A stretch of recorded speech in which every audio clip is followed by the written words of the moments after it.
Hello friends, मैं हूं doctor नवीन चंद्रा और आज हम लोग वर्ल्ड ज्योग्राफी के तहत वायुमंडल एटमॉस्फेयर का अध्ययन करेंगे। तो आज हम लोग का अध्ययन का विषय क्या है? वायुमंडल। ठीक है, तो वायुमंडल सबसे पहले है क्या? कहते हैं पृथ्वी के चारों ओर जो वायु का घेरा है, पृथ्वी के चारों ओर जो वायु का घेरा है वो क्या है? वही वायुमंडल है। ठीक है, तो वायुमंडल के जो महत्वपूर्ण तत्व है, वायुमंडल के जो महत्वपूर्ण तत्व है, आइए आज हम आपको उसके बारे में जानकारी देने का काम कर रहे हैं। ठीक है, गैस पहला क्या हो गया? गैस। वायुमंडल के जो महत्वपूर्ण तत्व है उसमें पहला क्या हो गया? गैस। दूसरा क्या हो गया? जलवाष्प। और तीसरा धूलकण।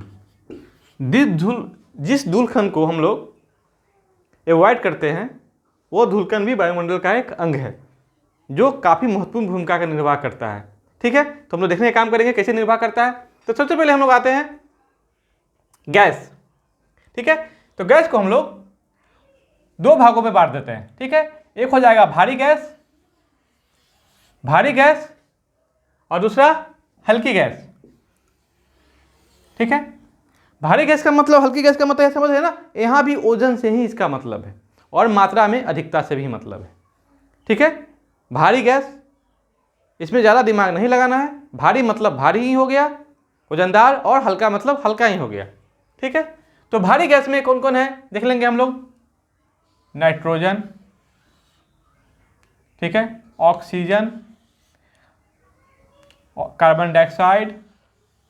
ठीक है, पूरे वायुमंडल में जो गैस है, उस गैस में जो भारी गैस है नाइट्रोजन, उसका मात्रा है 78.7%। 07 कर सकते हैं इसको, 07%, यानी कि 78.07%, यानी लगभग 78%। ऑक्सीजन का कितना है? 20.93%, यानी कि लगभग 21%। ठीक है, कार्बन डाइऑक्साइड का है 0.03%। ठीक है, अब आते हैं हल्की गैस में। ये लोग को इसका जो अध्ययन हम लोग विस्तार से करेंगे। ठीक है, पहले हम लोग एक क्रम कर लेते हैं। हल्की गैस में कौन कौन आता है? Hydrogen, helium. अब यहां जानेगा, जो भारी गैस होता है वो क्या होता है? धरातल के समीप पाया जाता है। जो हल्का गैस होगा धरातल के ज्यादा ऊपर पाया जाएगा। ठीक है, आते हैं जलवाष्प में।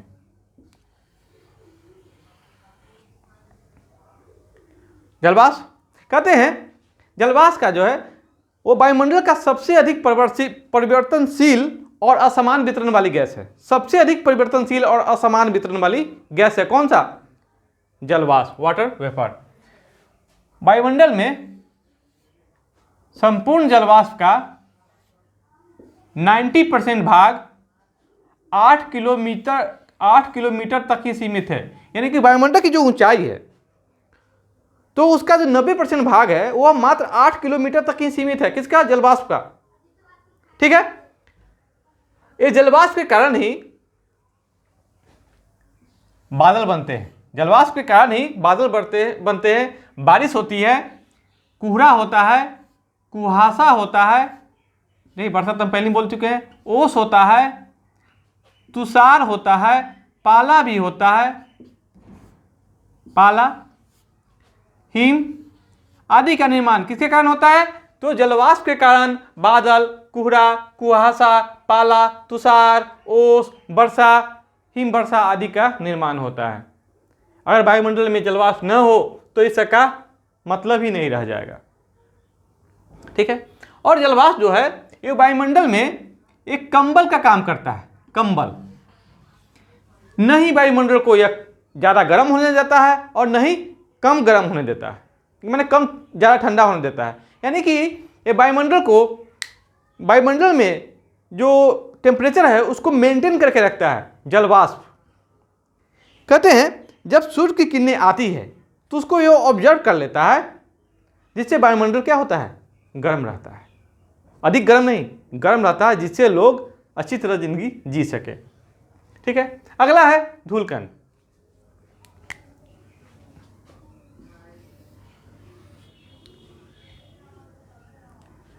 धूलकण जिसको हम लोग बोले हैं ना, पहले भी हम लोग क्या करते हैं, अवॉइड करते हैं, धूल को देख के ही बाहर निकलना मुश्किल हो जाता है। ऐसे भी हम लोग मानसूनी इलाका में हैं।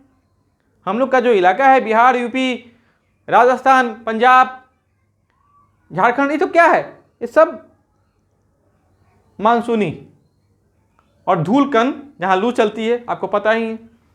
तो इससे जो वायुमंडल में संघनन का दर बढ़ जाता है। अगर मान लीजिए वायुमंडल में धूलकण नहीं हो तो संघनन नहीं होगा, बारिश नहीं होगी, ओस नहीं होगा, तूफान नहीं होगा, पाला नहीं होगा। समझ रहे हैं बात?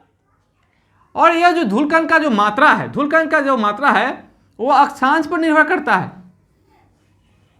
अक्षांश का मतलब समझ गए ना, जो आपको जितना दूर होगा, अक्षांश की जो, जैसे कि 90 डिग्री इसका लास्ट है, तो 0 डिग्री के पास ज़्यादा धूलकण होगा, उससे ज़्यादा धूलकण आपको 20-30 के बीच में होगा।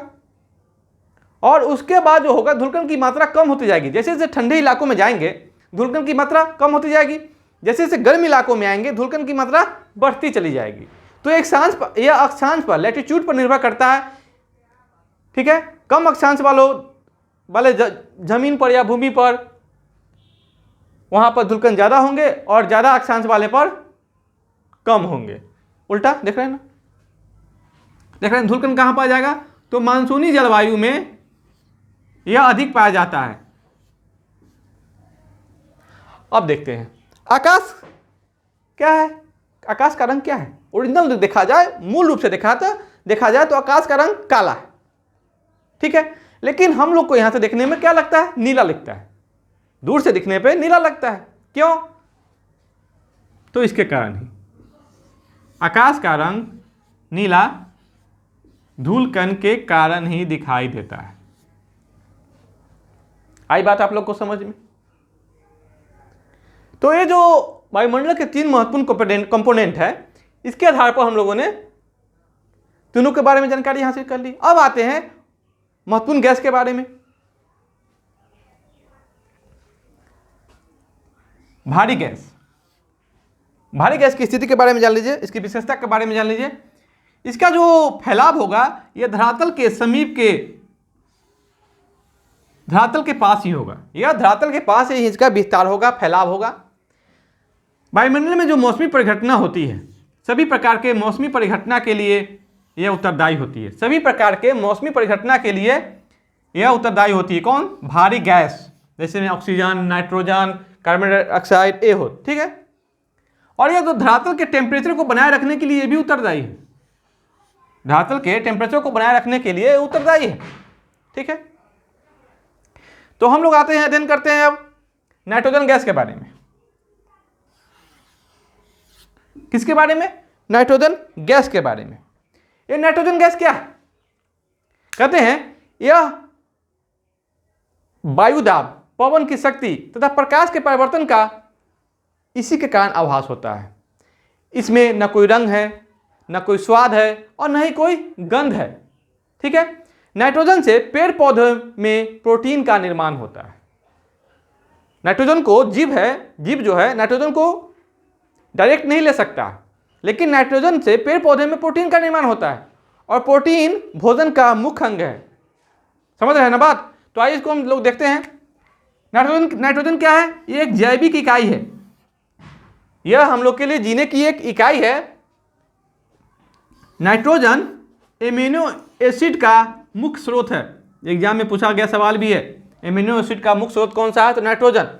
तो एमिनो एसिड का मुख्य स्रोत कौन सा है? नाइट्रोजन। और एमिनो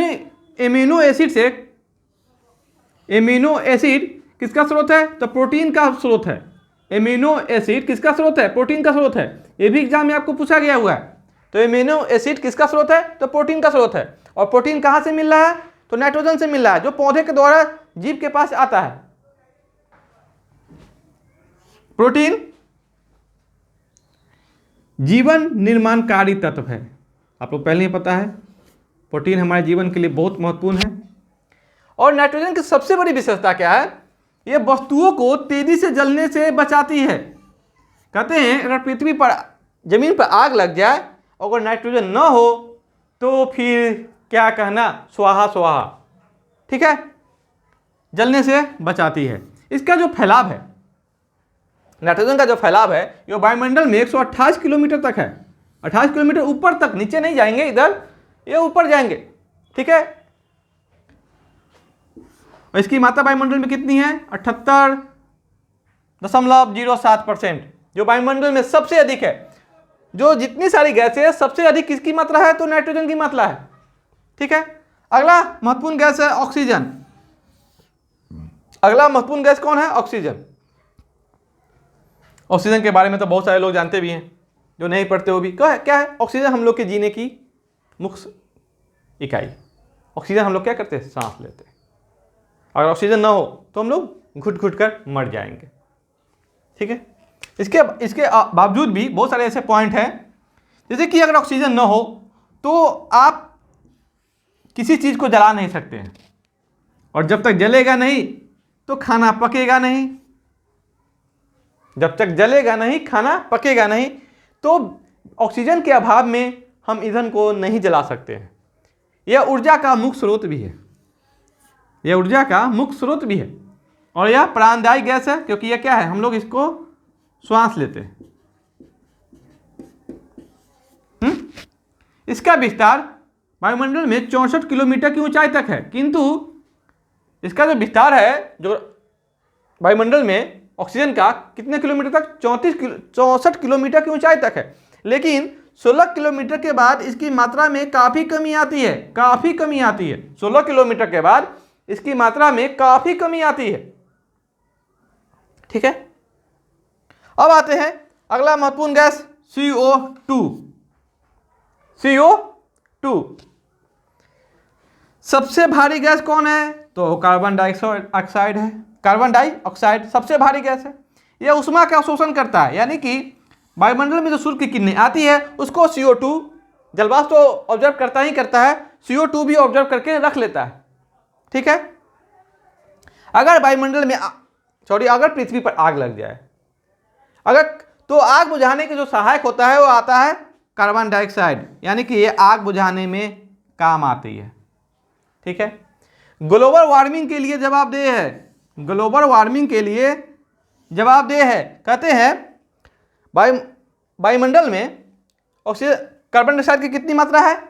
यहाँ पर देखेंगे 0.03%, मात्र इतनी परसेंट, बहुत कम है।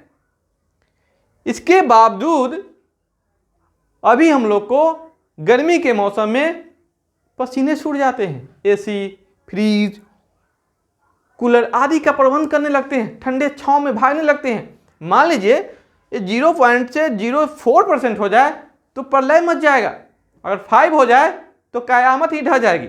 अब समझ सकते हैं एक ग्लोबल वार्मिंग के लिए किस प्रकार जवाबदेह है, क्योंकि यह सूर्य की किरणों को सोख के वायुमंडल को गर्म करने का काम करता है। इसीलिए जो हमारे यूएनओ के संघ है, तो वो चाहती है कि ग्लोबल वार्मिंग की समस्या को कम करके वायुमंडल को गर्म होने से कम किया जाए, ताकि बहुत सारे जो पर्यावरणीय संकट है उससे छुटकारा पाया जा सके और हमारे जीवन को सुचारू रूप से चलाया जा सके, ठीक है। इसके लिए बहुत सारे सम्मेलन भी हो रहे हैं, जैसे पृथ्वी सम्मेलन, रियो डी सम्मेलन, क्या कहते हैं, क्योटो, क्या है जापान का। तो ये जो सारे सम्मेलन है, ये सारे सम्मेलन, ये पर्यावरणीय हम लोग जब अध्ययन करेंगे तो बताएंगे आपको। तो ये ग्लोबल वार्मिंग के लिए जवाबदेह है। और मान लीजिए ये जिस प्रकार हानि हो रहा है, लेकिन अगर कार्बन डाइऑक्साइड गैस वायुमंडल में नहीं होगा तो फिर हम लोग खाएंगे कहाँ से? अगर वायुमंडल में कार्बन डाइऑक्साइड गैस नहीं हो तो फिर हम लोग खाएंगे कहाँ से? क्योंकि हम लोग को खाने का जो मुख्य स्रोत पौधों से आता है, तो वो पौधा अपना भोजन कार्बन डाइऑक्साइड की उपस्थिति में ही बनाती है, क्योंकि CO2 प्रकाश संश्लेषण करके ग्लूकोज का निर्माण करता है, जिसको हम लोग खाते हैं, ठीक है। तो ये प्रकाश संश्लेषण के लिए भी जिम्मेदार है, यानी कि हर गैस हमारे लिए यहां पर देख रहे हैं ना, इंपॉर्टेंट है। देख रहे हैं इसका जो फैलाव है, CO2 का फैलाव है वायुमंडल में, वह 32 किलोमीटर तक है, 32 किलोमीटर की ऊंचाई तक है। और यह भी एक गर्म कंबल की तरह काम करता है। यानी कि वायुमंडल में जलवाष्प और CO2 गर्म कंबल के रूप में काम करता है। अगला महत्वपूर्ण गैस है ओजोन।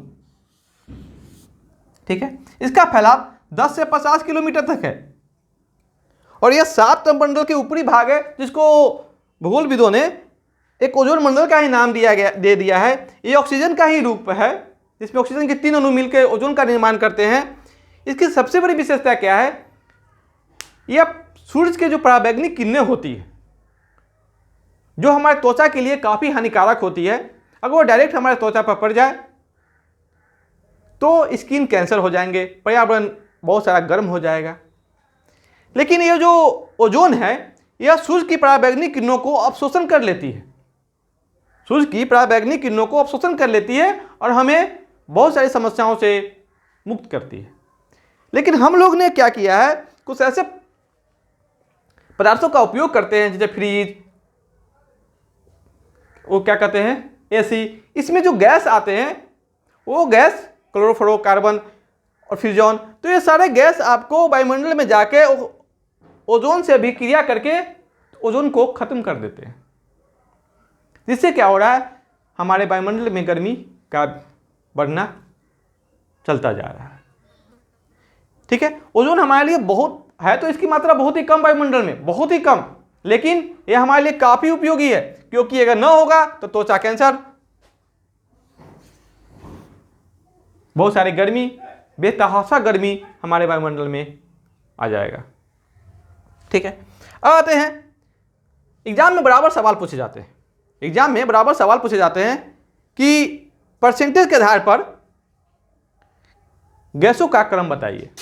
ठीक है, तो सबसे पहले नाइट्रोजन 78.07%, ऑक्सीजन लगभग 21%, नंबर 1, नंबर 2, नंबर 3 आर्गन 0.093%, यानी कि लगभग 1% के पास है, ये तीसरा नंबर पर आता है। और कार्बन डाइऑक्साइड ये चौथा नंबर पर है। वायुमंडल में लगभग 10 गैसें हैं, 10 गैसों में 4 गैसों का ही जो संख्या है लगभग 100% के पास पहुंच जाता है। बाकी गैसों की मात्रा बहुत ही न्यून है, बहुत बहुत बहुत न्यून है। समझ रहे हैं बात आप लोग? देख रहे हैं ना, 78, 21, 99 और ये क्या हो गया 99.93, और 9 अगर 3 जुड़ जाएगा तो 96, यानी कि 0.04 में ही सारे के सारे बाकी के 6-7 गैसें हैं।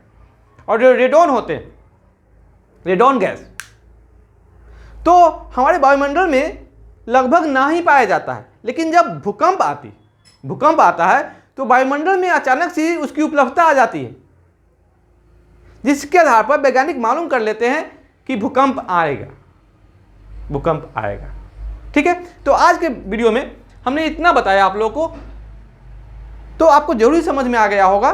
ठीक है, इसके बाद जब हम लोग अगला वीडियो बनाएंगे तो उसमें वायुमंडल की संरचना को हम लोग विस्तार से अध्ययन करेंगे। ठीक है, मेरा वीडियो कैसा लगा आप लोग कमेंट बॉक्स में जरूर कमेंट कीजिएगा। प्लीज़ मेरे इस वीडियो को लाइक, सब्सक्राइब और शेयर कीजिएगा।